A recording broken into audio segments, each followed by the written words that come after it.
The biggest fear I hear from women about using a GLP-1 is not about starting them. It's about stopping them. This is the first time in their life that they're not thinking about food. The GLP-1 medications made that possible. Inside the holistic GLP-1 method, we see women lose weight, reduce inflammation, and finally feel like themselves again.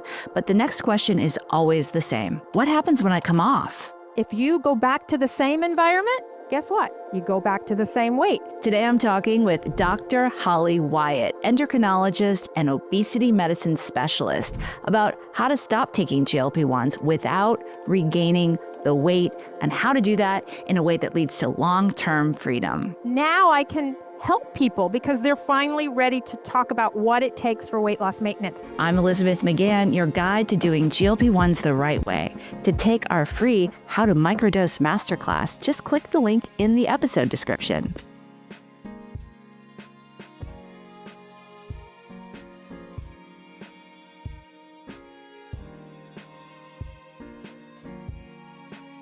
What was happening in your clinical work that made you realize that we needed an entire book just on getting off of weight loss medications? Well, I think it's for the very first time people were asking me about weight loss maintenance. I've been doing weight loss maintenance for 30 years, but no one really wanted to talk about it. I would always kind of hide it in weight loss. They would love to talk about weight loss. I could do a talk on weight loss. It would be, people would be standing in the back row. If I was to say, let's go talk about weight loss maintenance, crickets, no one would come because no one was really ready to talk about weight loss maintenance. They always wanted to lose more weight. We didn't have tools that produced a large enough amount of weight loss that people really were ready to graduate to the next phase. So for the first time in my career, I was like, yes, it's time. Yes. This is what I studied my whole career. Now I can help people because they're finally ready to talk about what it takes for weight loss maintenance. That's what really set this book up. The GLP-1 medications made that possible. Yes. And I think there's this big fear, and it's being propagated by very well-meaning physicians, that you're going to have to be on these medications for life. And maybe there's some truth to that. And maybe also there's a way to do it better. And that's why your book, everyone's got to get it. So many people talk to me about their fear of like, oh man, is this a life sentence? Do I have to be on these for life? And I'm just wondering what your thoughts are on that. Why does it happen? Why do people gain the weight back? Well, first of all, I like to say it's a choice. You can be on the medications long term. We think we'll learn maybe how to do that even better, but you don't have to. The book was really written as a choice. So if you don't want to stay in them long term, some people don't feel great on the medications. Some people do. And there's just all these different reasons. So it's written as a choice, not as this is what you have to do, but this is a possibility. And we do know about weight loss maintenance. We do have science that can help people succeed, but we weren't getting it out there. So the book was saying, let's get it out there so people have that option if it makes sense for them. Yeah. And what are you noticing? Do you follow people on GLP-1s? Do you have a sample set of people where they have gone off of them and you've been able to kind of observe how they do off the medications completely? So I've followed a lot of people in weight loss maintenance. We have the National Weight Control Registry, plus just all of my, clinic and program patients. I've followed them in weight loss maintenance for many, many, many years. Obviously, the population for the GLP-1s is much smaller because it's just happened. So we are starting to see more examples of what is working, what it's not working. So we're just starting to kind of get all that real world data in. But before we get all that real world data in, we do have some things we know work. That's why I don't think we want to wait. I think we want to get this information out here now. And I know there are some strategies that work for people to keep the weight off. Yeah, and it's very similar to the best practices for how to be on a GLP-1. I like to talk about in the work that I coach with people that GLP-1s can be training wheels for the right behavior. And what will set you up for success off of a GLP-1 is really how you approach the actual weight loss journey. Can you speak to that more? It seems like we're aligned there. Absolutely. I always say begin with the end in mind. While you're on the GLP-1 is the perfect time where you have some protected time because your appetite is being controlled by the medication, is being, is at a lower level than it would ever will be. So you can practice some things that you may need, skills you could need in the future. And it's the perfect time to do that. So don't just go on the medicine and just focus on losing the weight. Focus on that. But also think about the future. Begin with the end in mind and say, what skills, what strategies, what changes to my environment do I want to put in place so when or if I go off the medication, I'm in a really good spot. Yeah. And what are those best practices? Let's talk about nutrition. What I love about you as a physician, you're an endocrinologist and you understand nutrition as well as lifestyle and sustainability. It's unique in physicians. And I really applaud you for really going so deep into this work. What are the best practices that people could train, behavior change that they could do when they're on a GLP-1 so they can get off of it? There's multiple, but I kind of think of them. There's some food things they can do. There's some physical activity things they can be preparing for. And there's some mind or mind state things. I think you're going to love that, right? Yes. That they can do to start preparing. In addition to those three big buckets, I always talk about let's get your environment set up to support the new you, this new body weight. What's your environment? How is that going to help you? And put some new routines and rituals in place. If you want to stay at this new body weight after the medication is gone, you need an environment that's different. If you go back to the same environment, guess what? You go back to the same weight. If you go back to the same routines and rituals, you have a tendency to go back to the same weight. But if you change those, that can be just as powerful as the physiology. One of the things biology is involved, physiology is involved, there's no doubt. And the medications change that while you're on them. If you go off the medication, your physiology is going to come back, but the environment is just as powerful. And that's the message a lot of people don't understand. The environment's what's causing your body weight, the obesity epidemic, just as much as that physiology, equal. So let's work on that so that if you do need to or want to stop the medication, you have something already in place that can really help you maintain. Yeah. And I want to talk about changing the environment. I'm curious what that is for you. I also just want to also add that if people are, it just makes common sense that if you're taking a GLP-1 and you're letting the GLP-1 do all the work and you change nothing else, then it's not going to go very well when you come off of it because you're relying 100% on the medication.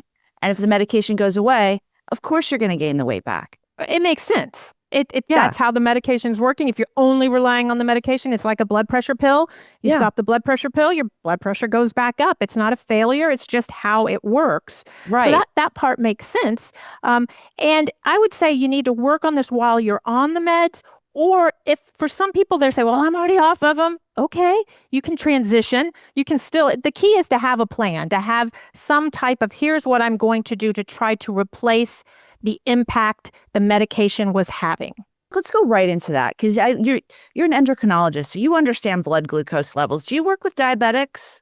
Oh, yes, definitely. Okay. So diabetics, it's a blood glucose issue. Without going too into the weeds of all the biochemistry, this is a lay audience that just wants to hear it in a way that'll really make sense. These were originally diabetes drugs, and they make your blood glucose, it would look more normal if you were wearing a CGM, a continuous glucose monitor, or you were to test your blood glucose. It would go to a more normal range, right? Correct. On these drugs. It decreases it more normal, probably less ups and downs. Right. And by doing that, it gives you these effects of less hunger, more fat burning. It's easier to lose weight.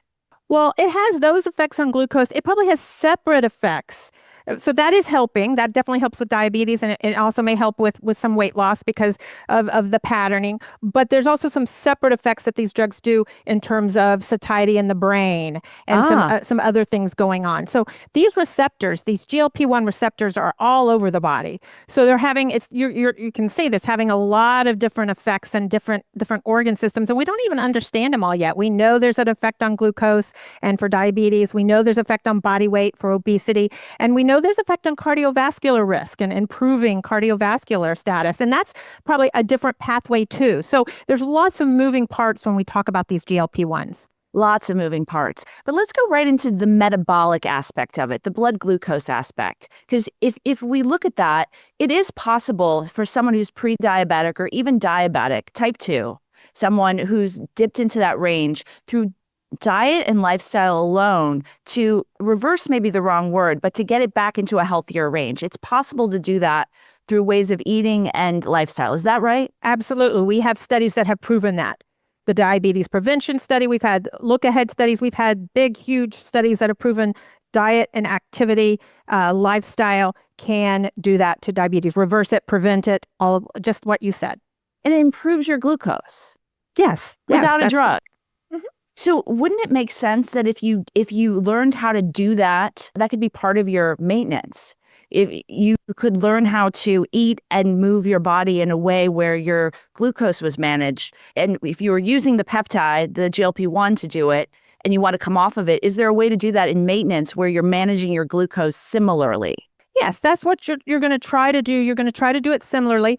Realize though that physiology does play a role too. It's you're managing it, but for some people the physiology makes that management more difficult than for others. And so the drug kind of comes in, lets you, like you said, practice the training wheel analogy, I think is great. Get that in, but it's not going to do the exact same thing, but you can, there's lots of data to show what do we do in that lifestyle period that can produce similar types of results. So what do we do? How do we do that? I'm all ears, and I know people are taking notes. Yeah. So when we, like I said, there's 3 buckets. I think the food, and this is where it's a little bit different. I think when you're on the medication, you need to be thinking more about the quality of the weight loss, not just the quantity. So you may be eating a little bit different. The medication might be doing the heavy lifting of keeping that appetite low. When you come off the meds, you need to change the food where it's going to help with satiety. I always say we want to reset your appetite. Not as low as probably the medications can do because they're really lowering that appetite for a lot of people. But we don't want it to go up to where it was, as high as it was before. How do we do that? With food, you can do some things, and you've talked about that glucose pattern. There's something to do with that. You can do several things to help decrease it, reset it a little bit lower than it was. Probably not as low as on the medicine, but not as high as it was before the medicine. Things like, and these where we have certain principles in the books we talk about. It's not just one thing. I always get on these shows and they're like, tell me the magic, Holly. And I'm like, I would. I promise you I would if it was just one thing. Sure. But there's not. There's several things you do. And some people may be more sensitive to some of them than others. And that's why we wrote a playbook, because you need to go in and figure out which of these food plays work for you. But for instance, one of the food plays is always combining a protein and a carbohydrate. Not eating a carbohydrate by itself, always making sure your meals when you're in maintenance is a combination. So I'm not going to be telling you what to eat in this book because that doesn't work. If I give you eat this, you'll eat it for a certain amount of time and then you won't eat it. You won't be able to eat it forever. And we're talking about forever when it comes to weight loss maintenance. So these are more principles. We have something called an appetite reset meal, which has really been helpful for people. Tell me more. I love that. Appetite reset meal. Yeah. So it's your first meal of the day. And I don't tell you you've got to eat Greek yogurt or you've got to eat egg whites because that just doesn't work. Right. But there's parameters. It's a meal that has at least 15 grams of fiber, at least 25 grams of protein. Nice. We limit the carbohydrates to under 45. So we're getting a balance there. Try to limit sugar to less than 10. So there's some parameters that we kind of set up. You can decide what you put together for this meal.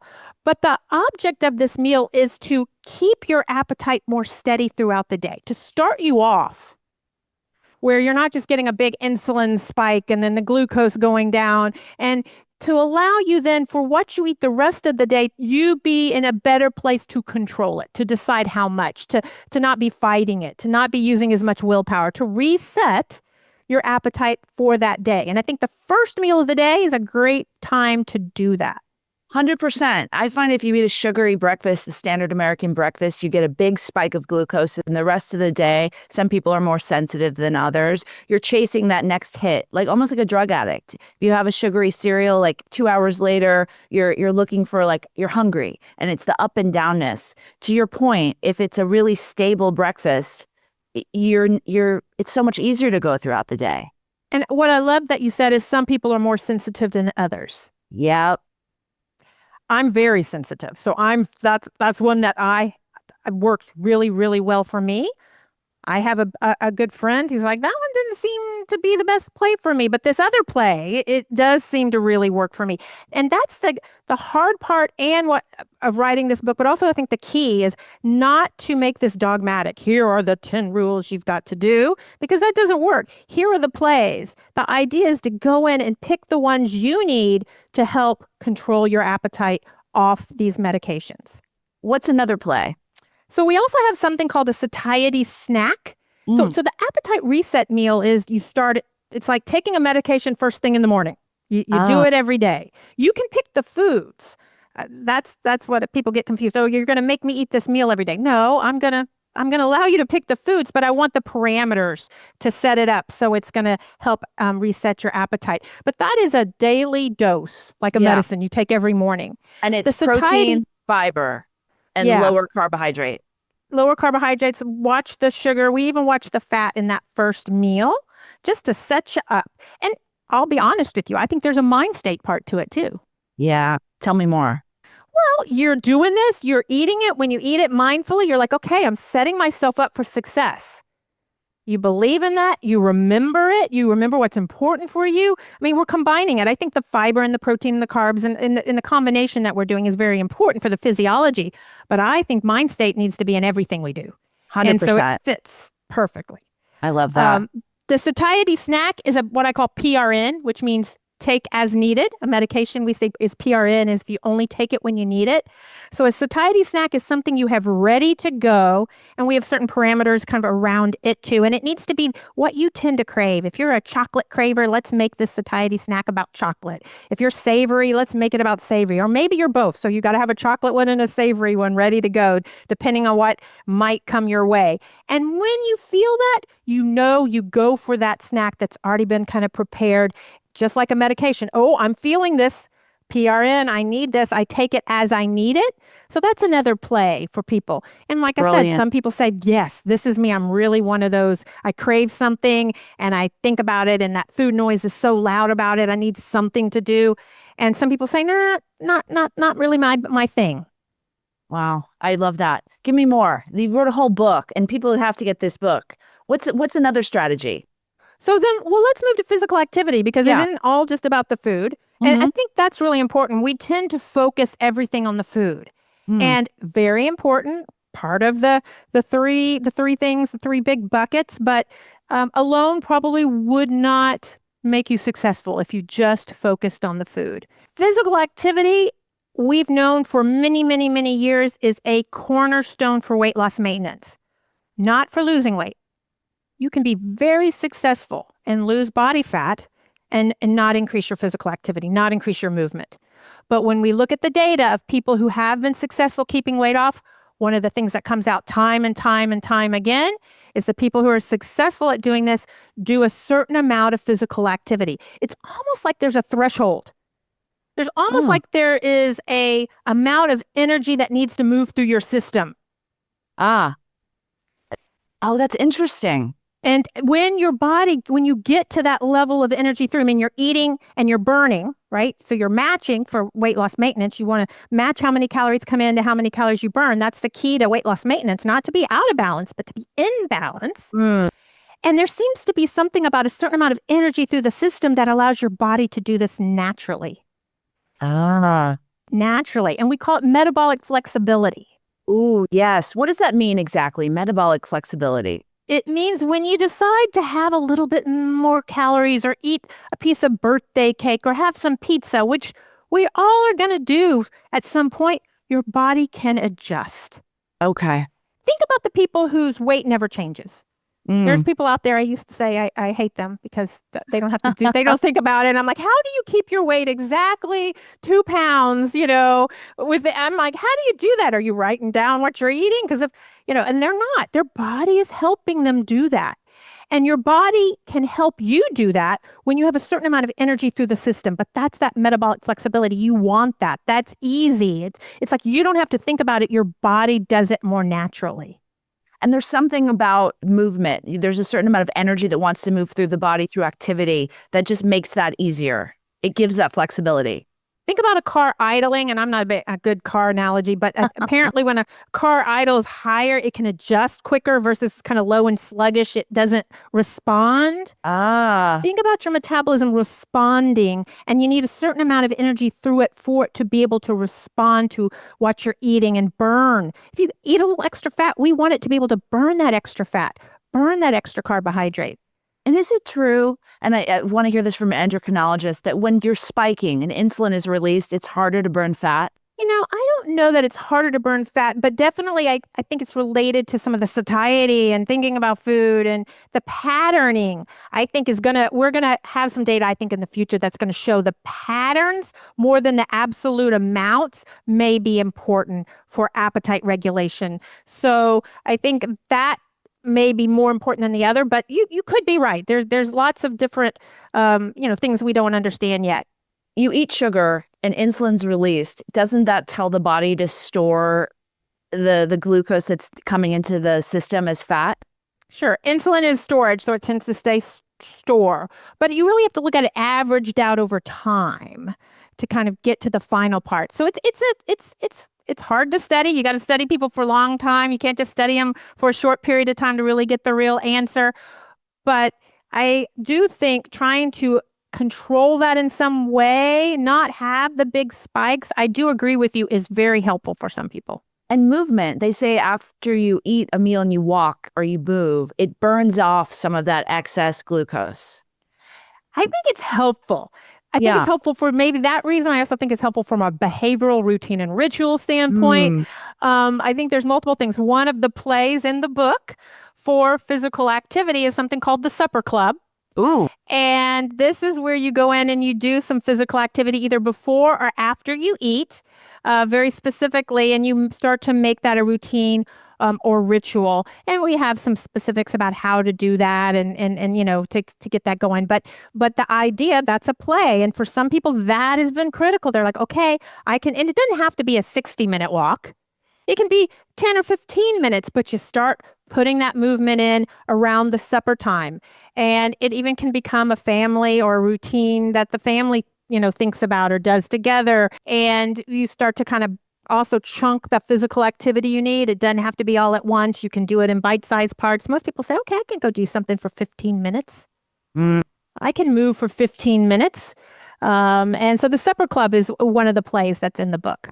There's so many plays. And I like to say that most people are doing GLP-1s wrong. And it's a fun thing to say, but just observing people like overly relying on the medication, not doing the behavioral change. And if people are fundamentally relating to a GLP-1 is not as well as they could, right? With some of the tips that you're giving us, it would make sense that when they come off of it, they're also going to be making mistakes. In your experience, what are the most common mistakes that people make when they stop GLP-1s that almost guarantee weight regain?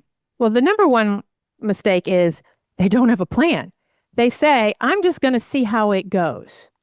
And I don't know how many people, let me just see. I do think they believe they're going to be able to control their appetite without the medication. A lot of times they've been on it for a while and they've almost forgotten. I think that's normal. You've had the medication on board. You have been working to try to eat reasonable portions. You have worked with the medication that way, and you don't remember or don't truly understand how much the medication has been helping to keep that appetite low, which has been helping to do that behavior. And so you think, I'll just wing it, or I'll just see how it goes, which to me is the same as not having a plan, which means to me you're setting yourself up probably for weight regain. So that's the number one. I don't think there's just one plan. I think the book is great, but I'm not going to say it's the only way to go because that wouldn't be true. But not to have a plan at all, that would be my number one mistake. Makes so much sense. And so you're in the world, you're around a lot of physicians. Are you noticing that the conversation is you're going to need to be on these medications for life? Are people resistant to the idea that you can come off of them? The physicians tend to be a little bit resistant to that. I even have physicians who say, I'm not prescribing the drugs, Holly, because I know my patients won't stay on them or a large portion, and I know they're going to regain the weight when they come off. And I'm like, whoa, wait a minute. Let's re-look at this. The idea that weight loss is separate from weight loss maintenance. That is the key concept we need to get out there with the healthcare professionals. Yes. Say that again. That is so profound. Yeah. So we used to think about you would lose the weight and just kind of do whatever for the long term. We put it all together as one. Weight loss is one phase. The key, I think, for physicians to think about or healthcare providers to think about is weight loss is separate. What we do to lose the weight is different than what we do to maintain it.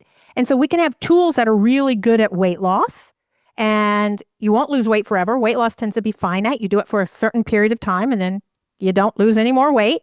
And then weight loss maintenance tends to be forever. And the tools and strategies that work for weight loss maintenance are different. So when you get confused about, well, the tools for weight loss won't work in weight loss maintenance, then you're muddying the waters.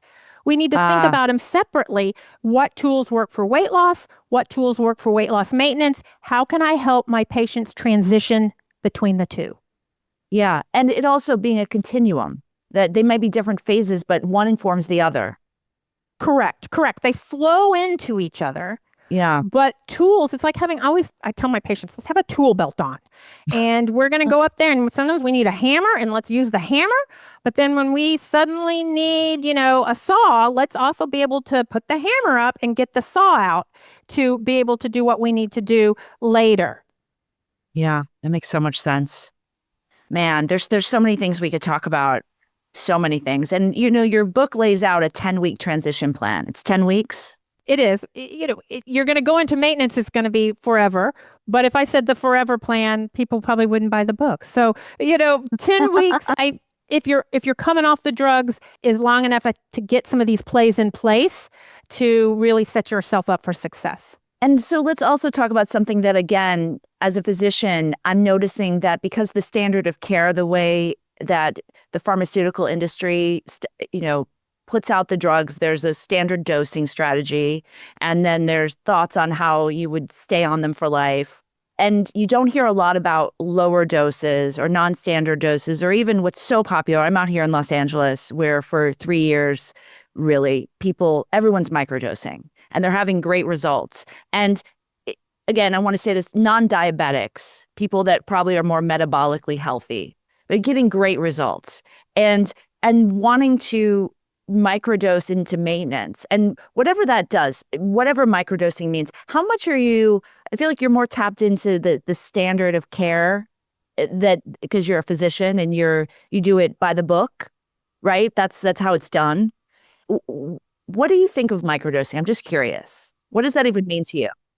I think we're going to understand it better in the future. Okay. And so it's interesting to hear people having good results, but those are anecdotal.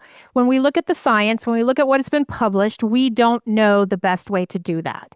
We don't know what impact it's having. For instance, we know the GLP-1s improve cardiovascular risk. Does a microdose do that? I don't know. Okay. So we don't really understand that. That doesn't mean it won't turn out to be true. It doesn't mean science evolves and changes. I think there are studies right now out there looking at some of those things. So we'll have some more data. So right now we don't know. I can't tell you, yes, this is the perfect microdose. We don't even have a definition for what a microdose is. So I think the definition, at least anecdotally, is that it's less than the standard dose. So okay. I'm more familiar with tirzepatide, that GLP-1. And so I can speak to just the numbers that I hear the doctors that I work with talk about. And, 2.5 milligrams of tirzepatide, which is Mounjaro, I think it's also Zepbound, is the lowest standard dose. And so a microdose would be less than that. And okay. You would only be able to do that if you got it in the vial form or you got it compounded. And I think Zepbound now does create a vial that with your doctor, you could pull up 1 milligram, 1.5 milligrams, 1.75 milligrams, and find what that lower dose is and keep it in maintenance. So it's not just all the way up or all the way down. Does that make sense? It makes sense. And that may be a path for success for some people. Maybe it makes sense that in maintenance, you might not need as much, some people, but we just don't know. And I assume that maybe that lower dose people are doing it because they don't have as many side effects, or the cost, or there's some, reason behind their motivation to do a lesser dose. I think it's the side effects. I like to say side effects are optional, but that's only if you're on lower doses. But I'm curious, what are best practices with side effects? How do you interpret them and what do you do to mitigate them? Side effects, there's a spectrum. Some people have zero side effects. They lose weight, but they say, I don't feel any different at all. I don't have anything. And then there's people who have such severe side effects, they can't stay on the medication. It's just they have nausea and vomiting. They feel terrible. Maybe they have severe constipation where they'll, or they have severe reflux. I mean, there's just everywhere in between. So it really is a individual type situation. And that's why I believe that you need to be plugged into a healthcare provider. Yeah. Because there are things you can do to make it better. There are symptomatic things you can add that you might not have to add forever, but you add for a little while that can make it helpful. And if some of the really dangerous side effects occur, people have ended up in the hospital. There's no doubt about that. You have a healthcare provider that can hopefully prevent that can help you. So my biggest thing on that is you need someone who understands your medical history. If you have a predisposition to constipation, if you've had problems with that before and you're going on these drugs, there may be some constipation issues with that. I'm not saying that means you can't go on the medications, but you need to be dialed into that. And you may want to start some treatment for that before you even start, or be on top of it right at the beginning at the lower doses if you start to kind of notice that. So it's really very individual. And I wish I could say, here's what you should do, but that really wouldn't be fair, and it wouldn't work for each individual out there. And that's why this is a medication. That's why you have to have a prescription. And I know people think, oh, just, give it out. And I'm like, no. I've seen some serious stuff from this. You don't want that. You want to be plugged in. 100%. Yes. Thank you for that. And I'm really curious about this transition plan. I just know that it's such a great book that you wrote. I think that's the missing link really for getting people off of these. I feel like freedom is really the goal that we're looking for, and using GLP-1s as a tool for behavior change, and then to be able to get off of them. So what would a 10-week transition plan look like for someone? In the book, we have 3 different types of transition plans you can do. If you need to do focus, so you're like, okay, I really want to focus on the food aspect, or there's more of an intensive plan. There's more what I call the a la carte plan for people who really want to mix it up, because one plan doesn't fit all. So you read the book, you kind of decide what you are. We talk about profiles. We ask, are you kind of more what we call a nonstop food seeker? We have the sedentary sitters. We have the cyclers, the kind of the people who kind of cycle a lot. So we have these profiles that may help you decide what plan you want to go on, which fits you better. So you get to choose. This whole plan, my first book, State of Slim, was more, this is what you need to do to lose the weight and keep it off. And that's what I believed, and it was good science. What has evolved in the last 13 years since that book came out was we need options. You don't just say, this is the plan, let me hand it to you and do it. You need to be able to make it fit you. I say it's like those good pair of jeans you put on that just fit you perfectly, and you don't know why, but when you put them on, you're like, yeah, it fits me. You need a plan that fits you and you feel that good about. And it's not a one size fits all. Never. So the options, so you give options. I love that. And within that, microdosing aside, and what I'm hearing you say is that, and I love that about you and physicians in general, is that you want to see the data, you want to see the studies, but we don't have the studies yet. Correct. We don't have the studies yet. So we don't quite know. But for someone who wants to do it more by the book, and they're working with a physician that doesn't think microdosing is for them, can you do the transition plan and just maybe lower your standard dose? So if you're at 5 milligrams or you're at 7 milligrams or you're all the way up, you can start stepping down. Is that part of it? And then maintaining on the lowest dose?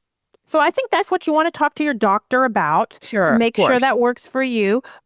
But I do think there's different ways to do what success looks like. And for some people, success might be, and part of the plan might be backing down on the dose with their physician, and getting that guidance. For some people, it might not look like that. But I think that is an option. It's just, we don't know and you know what, even when we have the data there, that's going to be one way that worked. The art of medicine, that's what doctors do. We have the science and then we have the art. And what you're talking about is the art. I love it. The art. Yes, art, the arts and sciences. It is an art. And I think it's often not practiced that way, though. Yes, I agree. But doctors may practice it that way and not realize when they get some experience and more experience than they usually start to kind of say, okay, I know in this type of patient, I've seen this work and I might do it this way. And if you look at blood pressure pills, we now have so many different blood pressure pills.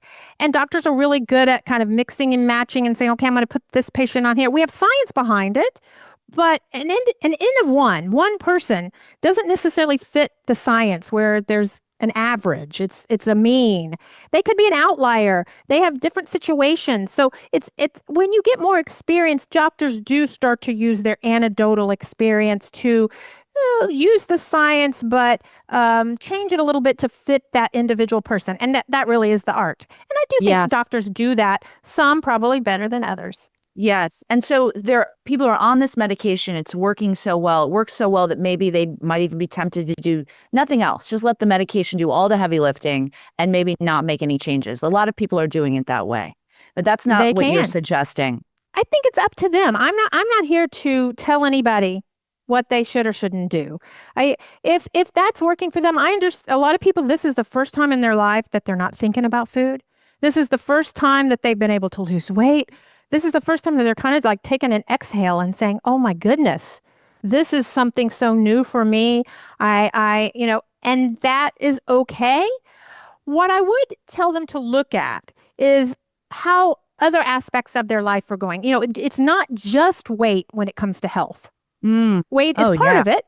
Yes. And that may be something you've struggled with for a long time, but weight alone is not the whole, enchilada. There's a lot of other things that go into being healthy. And so think about that.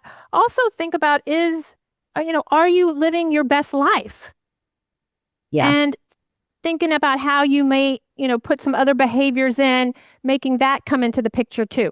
Because for some people, they've said, when I lose weight, I'm going to be happy. And you can understand that, having extra body weight can limit some things in their life that they may want to do that really bring them happiness, being able to play with their kids, being able to go climb a mountain, and so, and you can understand how that's related, but also sometimes they lose the weight and that wasn't the issue. Right. And so that's where the complexity of it comes in, and it doesn't necessarily guarantee happiness. And so looking at that becomes important too. 100%. I love that you're taking us there. Yes. People think that when I get to this goal, I'll be happy. But if you haven't figured out how to be happy along the way, you often get to the goal and wonder why you're not happy. Oh my gosh. So that is a huge thread throughout the book, is we're not waiting for the outcome to live our lives, to celebrate. One of the things we learn from people who are successful is they don't do that. They start celebrating and living their life as they're doing it. And that actually helps them get to the outcome. It's not that you're going to give up on the outcome. People used to say, well, Holly, I'm going to lose weight. And if you tell me to enjoy the journey, you're telling me not to focus on the weight loss. I'm saying, no, you can focus on the weight loss. I'm not going to take that goal away from you. You can lose the weight. This is an and situation. It's actually how you get to the weight loss successfully, not keeping you from. You can want that goal. You can say, that is my goal. Let's go for it. But let's make sure we're enjoying the process as we get there, as a way to get there quicker, as a way to get there better, as a tool to actually get there. I love that so much. Yes. And often, I work with a lot of people that helping them lose weight, and it's an honor and a privilege to get to coach them through that with their physician, and if they're not using the medication without their physician, however I'm coaching them. And one of the things that I've noticed is that the people that struggle the most often have almost an addictive relationship with food. And having studied addiction recovery, one of the things that we notice is that whether it was alcohol or it's food, if that's how you enjoy your life only, if that's how you celebrate, if that's what you use for comfort, if food is, or a drug is taking up all the space in your life, it would make sense that it's going to be hard to eat less of it and do the things you need to do to release weight. But if you start to bring all the aspects of your life up that you enjoy, your home, your family, your creativity, your spirituality, all the things, food doesn't have to take up that whole role in your life, and it's easier. Is that Yes. part of someone's maintenance that you emphasize of living a Yes. full life? Yes, it's in the mind is medicine part. So food is medicine, physical activity is medicine, and then the mind is medicine. Huge part. Ooh. I talk about living large. And Ooh. and that's the kind of the phrase I use. We're decreasing our body weight, we're living large. And while you're on the medication is the perfect time to be putting that in place, because the food, the appetite is kind of, you can't eat a lot. So you've taken that out of the picture. You need to be developing other tools and strategies, other things that bring you joy, like you're talking about, to so when the appetite comes back, if you go off the drug and curveball comes, life comes and throws you something, you have other strategies and tools and things that bring you joy, they're in place. So it's a huge part of success. I love this about you. So I love you call it mind state. Love that term as well. You often hear mindset and mind state. Are those interchangeable for you, or is mind state something more than mindset? How would you define that? It's something more. So mindset is part of mind state. But mind state is about the mindset and then how you live life, the engagement part of it. Mindset is what you believe, and mind state is how you live. And what you believe is part of how you live. But it's a little bit more than just the thinking part. It's really embodying it.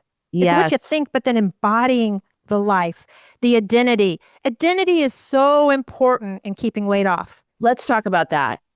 It's so important. Why is identity so important in keeping the weight off? Because it makes the forever part of this journey, what you're going to do for a long period of time, which is what's required in weight loss maintenance, part of who you are. It's not something you do because I've got to keep my weight off. That doesn't work. It becomes part of, yes, I may do some of these lifestyles, and the life I'm living helps me keep my weight off, but it's more now who I am, what I do, how I live. You know, people used to say, I'm not someone who exercises. And then their identity shifts. Yeah, I am. I'm someone who goes out there and works out. I'm somebody who eats vegetables. Oh my gosh. I'm somebody who, has all I'm a different identity. And I wouldn't even say identity. A lot of times it's just realigning with what's already there. 100% identity shifting. It works so well. I work with a lot of women in perimenopause and midlife. And, there's a big conversation nowadays about even talking about menopause or perimenopause. When I was younger, people would whisper it like, "Oh gosh, it was there was a stigma and there was a shame around it." What are you noticing with weight loss? What biological realities even do you want women in midlife to understand if they're transitioning off the medication?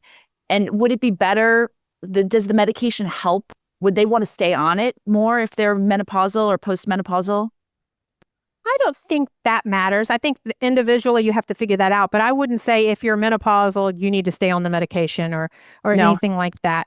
One of the messages I like to give to women who are going through that is you can still lose weight and keep it off. A lot of times they've been saying, well, I'm going through menopause or I'm in menopause. I might as well just write this off. And I'm like, no. I would never take that possibility away from you. And it doesn't need to be taken away from you. And doctors who say that, sometimes OB-GYNs say, well, you might as well just give up on your weight because you're in menopause. And I'm like, no, not ever. To me, that's some of the best times. Yeah. Why? Because you're really kind of discovering yourself. You're going through a transformation anyway. Let's set yourself up in a really good place. Let's use that time to say, what's important to me? What do I want to accomplish? How do I want to be? A lot of times that's a time in people's lives where they're thinking about that stuff, just in the timing aspect of their life, that can be the perfect time to go through some of this transformation, identity shifts, all of that. Yes. And really not just, oh, I'm just going to put myself out to pasture. I'm resigned to lose weight. I'm going to have all these symptoms. I am noticing that women, when they are on a GLP-1, they'll notice that some of their hormonal symptoms are better. And I'm wondering, from endocrinology, your perspective, what's happening there? What is it about a GLP-1 that makes it easy, less pain, less bloating, less ups and downs? What do you suppose is happening there? I don't know that I can hook it to the hormones. And maybe it is. Like I said, there's these receptors everywhere. We don't know everything that these drugs do. So I'm not saying that's not going on. I don't know that I can say this is exactly what's happening to estrogen or anything like that. But I do think people it helps them kind of become more aware on their body. It helps them choose certain foods. So maybe they're choosing foods that are better choices for them. That maybe some of them aren't, but maybe they are. Maybe they're taking care of themselves a little bit. Maybe they're getting some more activity in, and that's helping. Maybe they're Yes. working on, so there's lots of things. I think anytime we're going through a transformation or we're changing and people are losing weight, and people like to lose weight. It feels good to lose weight. Oh, yeah. And they believe in, the confidence is coming back. Some people who've never been in the gym are like, I'm going to the gym, and that is powerful. Just as powerful as hormonal changes. Reclaiming trust in your body. I feel like I hear this a lot in our work. If someone's listening and they feel scared that they're never will be able to trust their body without the medication, it's been such a game changer for them that and maybe they don't have a doctor that understands behavior change as much as you do, and all the things you've shared with us. And thank you for sharing that. What would you want them to know? I would say if they're scared that it's not going to work, to simply, for a second, turn around and say, what if it does? And if it doesn't, if this makes them feel bad, if it doesn't, you can go back on the drug. But what if it does? What if I can make some of these changes and I feel even better? What if maybe I need less of a dose? What if making some of these behavioral changes, I'm now set up to be in the perfect place to do that? And if it doesn't work, there's no harm. It's not failure. People, I had to go back on the drug. I'm like, no, you learned a lot. You go back on the drug, that's fine. You can try again, or you can stay on the drug. You're not taking away the option, and it's not failure. I would say let's not focus on the fear-based aspect of it. Let's focus on the possibility, because it just feels so much better. And that's where I think you can move forward. And I believe anyone can succeed. Yes. And the science of that, even, like, you test it out, get some data, optimize, try a new thing. So Keep one of the things going. I love that you said that, is I'm like, let's collect our own data. When I do group classes or I do an energized group every week on Saturday mornings, I'm like, okay, I can tell you the data that's out there, but the most powerful data is your own. So this week, let's collect some data. Let's do this and let's see how it feels or works, or how hard it is or how easy it is. Let's collect your own data for this. That's the powerful stuff. 100%. Gosh, thank you for being here and sharing this. It's really inspiring, and people are going to want to know more about your work, what you're excited about, what you want to share. How can they find you? Tell us more. So I've tried to put everything in one place because I was kind of all over there. I had Stay to Slim. I'm trying to put everything under a brand called Weight Wisdom, or a website called Weight Wisdom. So just www.weightwisdom.com. And that's one place you can go and see everything. I'm going to start doing a weekly email kind of newsletter, just with some tips and tricks, maybe new plays. You can sign up for that there. You can get the book there, obviously. Any kind of master classes we have, we're going to put there. We want to hear what you need there, but trying to make that be where everything is in one place. I love it. I love your podcast too. It's really fun. Really informative. We have fun with that. Well, we need to have you on. Oh, I'd love it. Sure. I'm here, and I'd love to have you back on. Oh, I would love, this has been great. This has been fun. I feel like this conversation is definitely an evolving one. In terms of the studies, in terms of the data, what people are, how they're using them. And it's so interesting. So I would love to have you back, and we can keep talking about what you're noticing as this I would love to be back on. Yeah, awesome. All right, really good. Well, why don't we say goodbye for now? And just thank you so much. Thank you.